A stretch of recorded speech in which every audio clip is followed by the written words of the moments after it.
Hello everyone, and welcome to today's video. Today we are in Buckinghamshire and we are on our way to Turville.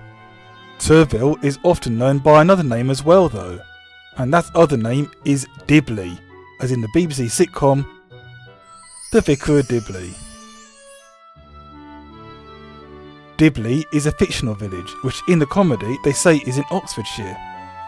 In fairness, it's not far from Oxfordshire, but it is in reality in Buckinghamshire.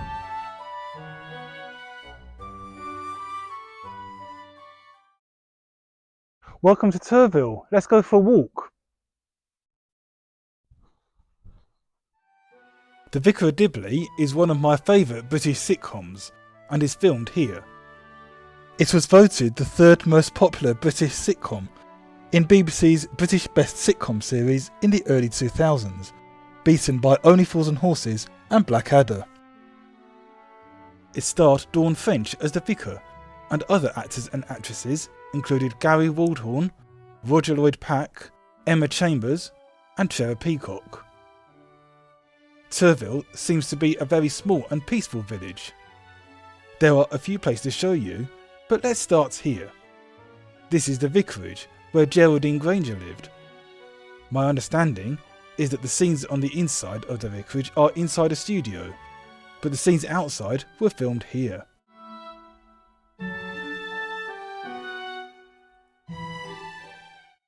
And just opposite the vicarage is the Church of St Barnabas, which in real life is called St Mary the Virgin Church.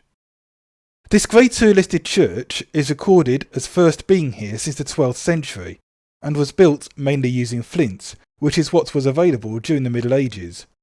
The oldest surviving part of the church is the nave. I found a lot of information about the church when I was researching, and the history of this church could probably be a YouTube video of its own, as there are so many different parts of the church that date from different years. To give a few examples though, the tower dates from 1340, and the bells date from 1670 and 1744.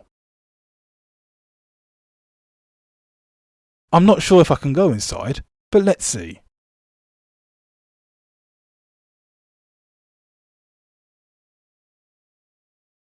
Can I open it? No. Yes.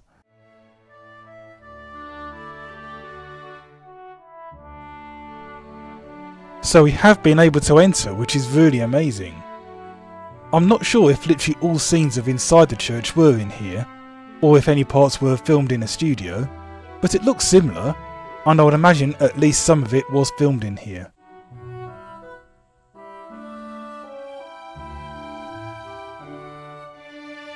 Letitia Cropley, and in later series Jim Trott, are occasionally seen playing the organ.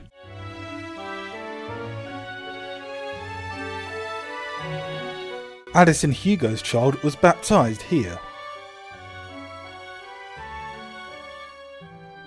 There are quite a few times in the series that they show Dawn French standing in there.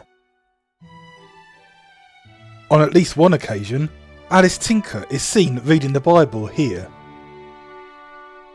There was an episode when a tree fell through the stained glass window, and it was replaced with a clear glass window.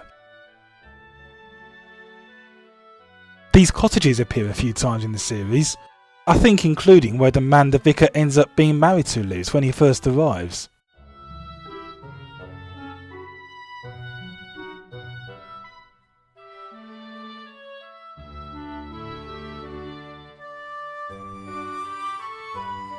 My understanding is this school is used as the outside of the church hall, and the scenes inside were in a studio. I'm not 100% sure which ones exactly, but I'm sure the outside of these cottages appeared in the series a few times, possibly as the houses of some of the characters. I'm thinking Jim Trott, but possibly Letitia Cropley and Frank Pickle as well. Again, any scenes inside any of their houses would probably have been inside a studio.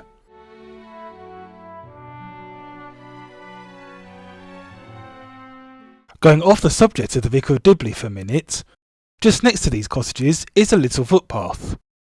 If you go up this footpath, you can see a windmill. Whilst I was researching for this video, I found out that this is a filming location for the film Chitty Chitty Bang Bang. This windmill is known as Cobstone or Ibstone windmill. It's replaced another mill which had stood here since the 16th century in 1816.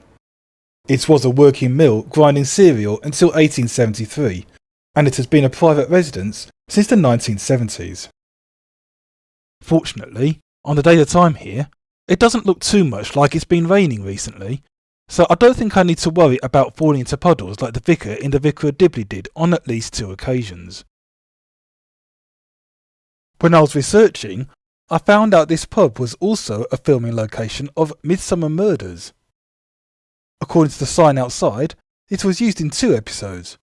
In one episode it was called The Spotted Cow, and in another episode it was called The Chalk and Gown.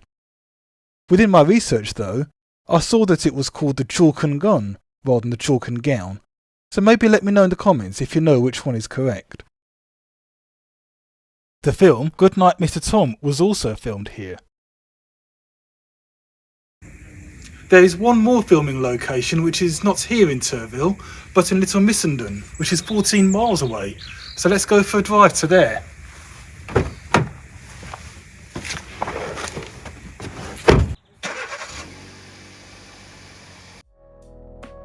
Something I must mention is mobile phone signal is a bit limited for me in Turville, so if you come here, make sure you are prepared. Waze isn't working for me because of that just at the moment, but I'll stop at the top of the hill when my signal improves. If you'd like to come and visit Turville or Dibley, the nearest motorway is the M40. There isn't a railway station in Turville, and it looks like David Horton wasn't successful with his promise of a bus service to Dibley either when he was elected in the election episode, so it's probably not the easiest place to come to on public transport. It isn't far from High Wycombe and Henley-on-Thames, both of which have railway stations. Little Missenden, where we are on our way to now, is near the A413, and the nearest motorway is still the M40. It's a little bit better connected to there, as there is a bus service to Little Missenden, which seems to go to Great Missenden, Amersham and High Wycombe, all of which have railway stations.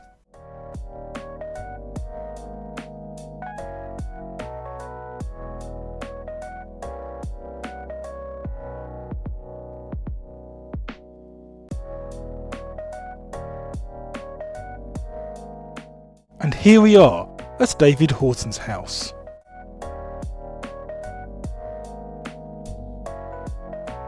Thank you very much for joining me on this video. I hope you've enjoyed it. Please don't forget to click the thumbs up and subscribe to the channel. See you next time.